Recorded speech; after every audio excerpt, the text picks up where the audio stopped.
ان کی جب شادی کرنے کی باری آتی ہے تو ان کے لیے جو خاتون تلاش کی جاتی ہیں وہ قبیلہ بنو زہرہ کی خاتون سیدہ آمنہ بنت وہب کا انتخاب کیا جاتا ہے. اور سیدہ آمنہ کی یہ خوش بختی کم تھی کہ ان کا نکاح عبداللہ کے ساتھ ہو جائے، اور اس پر پھر مستزاد یہ کہ اس پر مزید یہ کہ ان کا بطن اب قرار گاہ نور مصطفیٰ بننا تھا، ان کے بطن میں مصطفیٰ نے جلوہ گر ہونا تھا. اس در شہوار کا صدف آمنہ میں قرار یہ اتنی راحتوں کا، اتنی خوشیوں کا پیش خیمہ ثابت ہوا کہ جب سیدہ آمنہ کے بطن کے اندر نور مصطفیٰ جلوہ گر ہوتا ہے تو اس سے قبل حالات یہ تھے کہ عرب کے اندر بارشیں نہیں ہو رہی، عرب کے اندر بارشیں نہیں ہو رہی، اور ہر طرف وہ آپ کو مایوسی ہی مایوسی نظر آتی ہے، ہر طرف مایوسی ہے، قحط کا عالم ہے.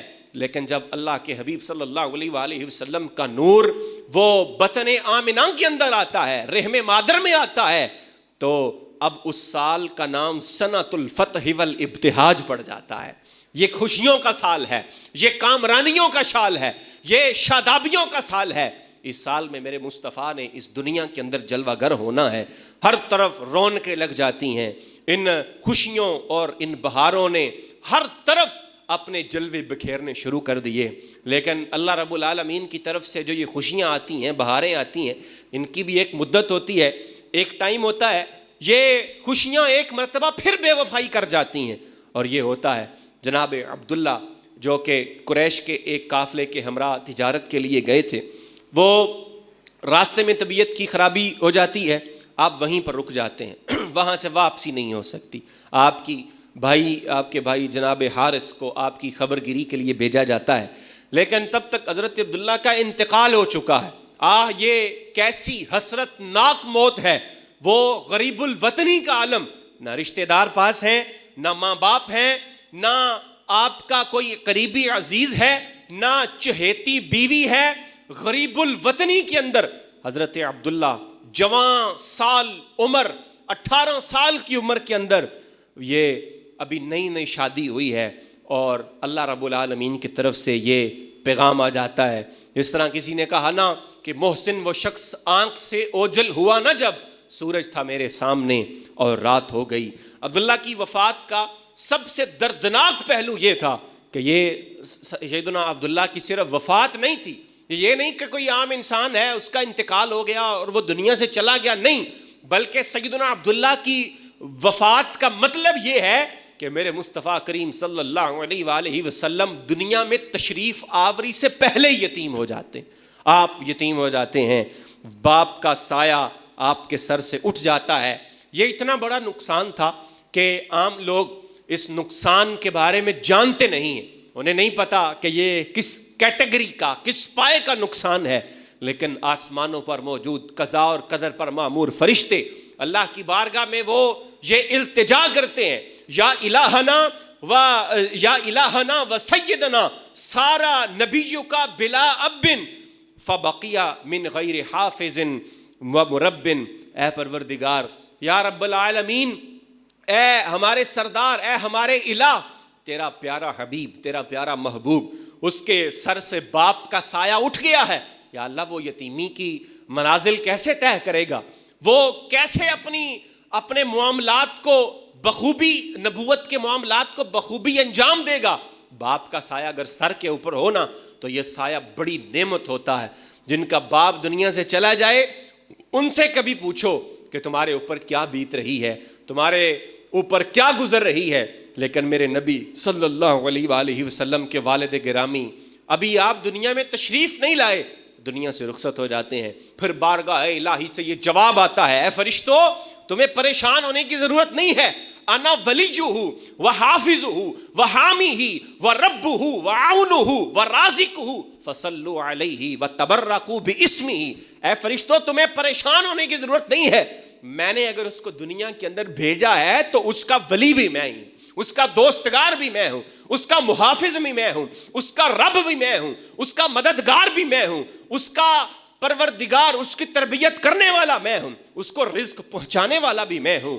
تمہاری ذمہ داری یہ ہے، تم نے صرف فصلوا علیہ وتبرکوا باسمی، تم نے حضور کی ذات کے اوپر درود پڑھنا ہے اور میرے مصطفیٰ کے ناموں کے وسیلے سے تم نے دعائیں مانگنی ہیں، ان سے برکت حاصل کرنی ہے۔ اب تم اس پر درود پڑھو، اس کے نام نامی سے برکت حاصل کرو۔ وقت آن پڑتا ہے جس کی خاطر عالم ارواح کے اندر وہ محفل منعقد کی جاتی ہے، 1,24,000 انبیاء کرام کو وہاں پر جمع کیا جاتا ہے، جمع کر کے ان سے یہ وعدہ لیا جاتا ہے کہ تم جا رہے ہو اپنی نبوت لے کر، تمہیں کتاب عطا فرما رہا ہوں، تمہیں صحیفہ دے رہا ہوں، تمہارے ساتھ کلام ہوگا، کسی کے ساتھ کوئی فضیلت، کسی کے ساتھ کوئی فضیلت، یہ ساری عزتیں عظمتیں تمہیں عطا کی ہیں، تم دنیا کے اندر جاؤ گے، لیکن ایک وعدہ کرنا پڑے گا تمہیں، اور وہ وعدہ تمہیں یہ کرنا پڑے گا کہ تمہاری نبوت کے دوران اگر تم اللہ رب العالمین کی توحید کا پیغام لوگوں کو سنا رہے ہو، تم لوگوں کو ہدایت کی طرف بلا رہے ہو، لیکن وہیں پر میرے مصطفیٰ کا دنیا کے اندر ظہور ہو جاتا ہے، تو تمہیں ساری کی ساری ذمہ داریوں سے دستبردار ہونا پڑے گا، تمہاری نبوت منسوخ کی جائے گی، تمہاری نبوت منسوخ کر دی جائے گی، تمہاری کتاب منسوخ کر دی جائے گی، اور تمہیں سارے کا سارا کچھ چھوڑ کر میرے مصطفیٰ کا مددگار بننا پڑے گا، تمہیں میرے نبی کے اوپر ایمان لانا پڑے گا، ان کا مددگار بن کر انہی کے پیغام کو، انہی کے میسج کو پوری دنیا کے اندر پھیلانا ہوگا، تو تمہیں انہی کے ساتھ تعاون کرنا ہوگا۔ دنیا بن جاتی ہے، یہ جہان سج جاتا ہے، لیکن وہ کیا کسی نے کہا نا کہ تیرے بغیر ساقیا لذت میں کشی نہیں، آنکھوں میں مستیاں نہیں، دل میں شگفتگی نہیں۔ تو میرا جو محبوب ہے وہ تو اس کون و مکان کا سردار بن کے آتا ہے، میرے حبیب تو اس بزم کون و مکان کی رونق بن کر اس دنیا کے اندر جلوہ گر ہوتے ہیں۔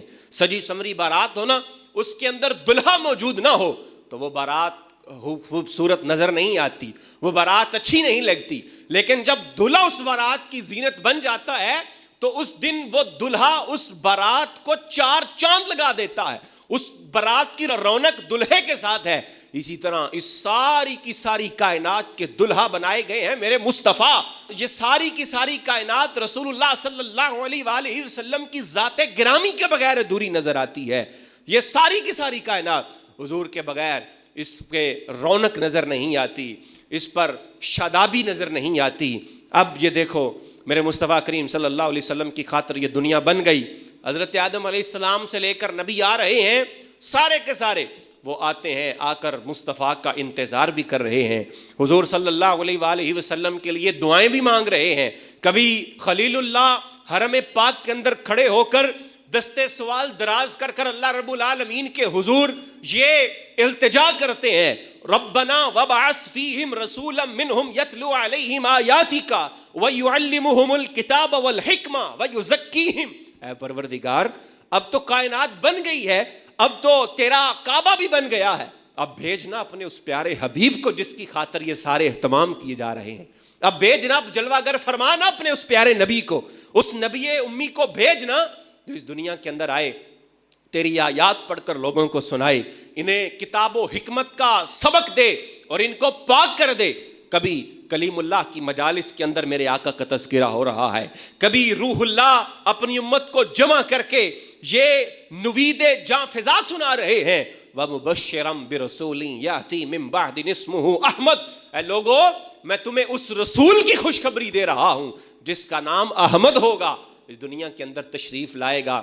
اور کبھی جناب حضرت عیسیٰ علیہ السلام کبھی یہ کہتے ہیں اپنی امت کو جمع کر کے کہ اس کے بعد میں تمہارے ساتھ زیادہ باتیں نہیں کروں گا، اس لیے کہ اب دنیا کا سردار تشریف لا رہا ہے۔ کبھی روح اللہ اپنی مجالس میں اس نبی کے جوتے کا تسمہ باندھنا بھی اپنے لیے سعادت کی بات سمجھتے ہیں۔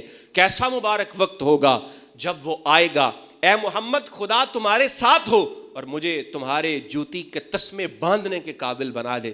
یہ آج بھی یہ عبارات کتابوں کے اندر موجود ہے۔ بلا کر انتظار کی گھڑیاں ختم ہوتی ہیں، اب رسول اللہ صلی اللہ علیہ وآلہ وسلم کے اس کائنات کے اندر ضیاء بار ہونے کا ٹائم آ رہا ہے۔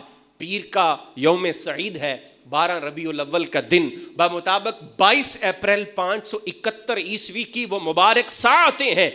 ویسے تو آپ نے رات دیکھی ہوگی نا، رات آتی ہے تو ہر طرف تاریکیاں ہی تاریکیاں چھا جاتی ہیں، لیکن آج کی رات یہ جب طلوع ہو رہی ہے تو یہ رات اجالوں کی نوید لے کر حاضر ہو رہی ہے. وہ سپید سحر جب نمودار ہوتی ہے جس کی نمود دکھی انسانیت کو رنج و غم سے ہمیشہ کے لیے آزاد کرنے کے لیے ہے.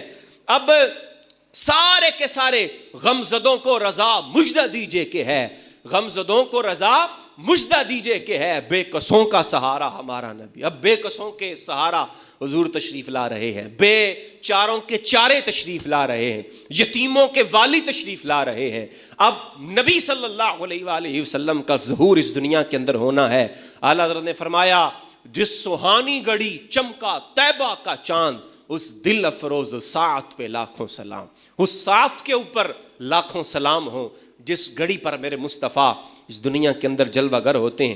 امام ابن کثیر البدایہ والنہایہ میں لکھتے ہیں کہ حضرت عثمان بن العاص کی والدہ فاطمہ بیان کرتی ہیں کہ شب ولادت میں مصطفیٰ کریم صلی اللہ علیہ وآلہ وسلم کی والدہ سیدہ آمنہ کے پاس تھی, حضور کی والدہ کے پاس تھی. فما شیء انظرہ فی البیت الا نور, فرماتی ہیں میں نے گھر میں دیکھا تو ہر طرف گھر کی جس جس چیز کے اوپر نگاہ پڑتی ہے ہر چیز نور کا مرقع بنی ہوئی ہے, ہر چیز سے نور ہی نور نظر آ رہا ہے اور مشارق و مغارب روشن ہو گئے. سیدہ آمنہ فرماتی ہیں اتنا نور تھا کہ شام کے محلات مجھے نظر آنے لگے. بلکہ فاطمہ تو کہتی ہیں اتنا نور, اتنی نورانیت, زمین تو زمین, آسمانوں کے اوپر بھی اس نور کے چرچے ہوئے پڑے تھے.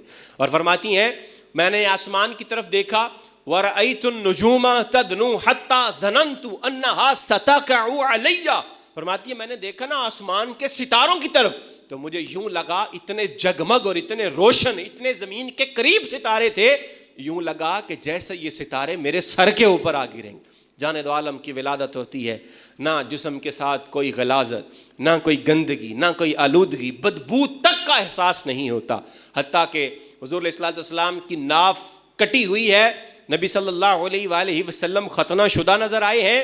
حضرت ابن عباس نے کہا ولد رسول اللہ صلی اللہ علیہ وآلہ وسلم مسرورا مختونا, حضور جان رحمت صلی اللہ علیہ وآلہ وسلم آپ مختون دنیا کے اندر تشریف لائے, ختنہ ہو چکا ہے. عبد المطلب کو بتایا گیا کہ آپ کو اللہ تعالیٰ نے نا بڑی عجیب بیٹا عطا فرمایا. عبد المطلب کہتے ہیں میں تو ایک مرتبہ حیران ہو گیا, پریشان ہو گیا کہ ایسا عجیب, کیا اس کے اعضاء تو پورے ہیں, اس کا جو بدن کے اعضاء ہیں وہ تو ٹھیک ٹھاک ہیں؟ ہاں جی وہ ٹھیک ٹھاک تو ہیں. اللہ رب العالمین نے اس کو اتنا حسن و جمال عطا فرمایا ہے کہ جب عبد المطلب خود آتے ہیں نا, وہ آ کر حضور علیہ الصلوۃ والسلام کو اپنے ہاتھوں میں اٹھاتے ہیں تو پھر آپ کی زبان کے اوپر یہ الفاظ خود بخود جاری ہو جاتے ہیں. اللہ رب العالمین سے وہ دعا بھی ہے اور حضور کی نعت بھی ہے. دعا کیا کرتے ہیں اور نعت کیا پڑھتے ہیں؟ الحمدللہ الذی اعطانی ھذا الغلام الطیب الاردانی قد سادہ فی المہد علی الغلمانی اعیذہ بالبیت ذی الارکانی. یہ دعا کرتے ہیں کہ اے اللہ تیرا شکر ہے, تیری حمد و ثنا ہے, تیرے لیے تمام تعریفیں ہیں کہ تو نے مجھے یہ پاک آستینوں والا بیٹا عطا فرمایا ہے. قد سادہ فی المہد علی الغلمانی, کہ یہ تو مجھے آج پنگوڑے کے اندر لیٹا ہوا بھی سرداری نظر آ رہا ہے, اور میں اسے اللہ تیری پناہ کے اندر دیتا ہوں.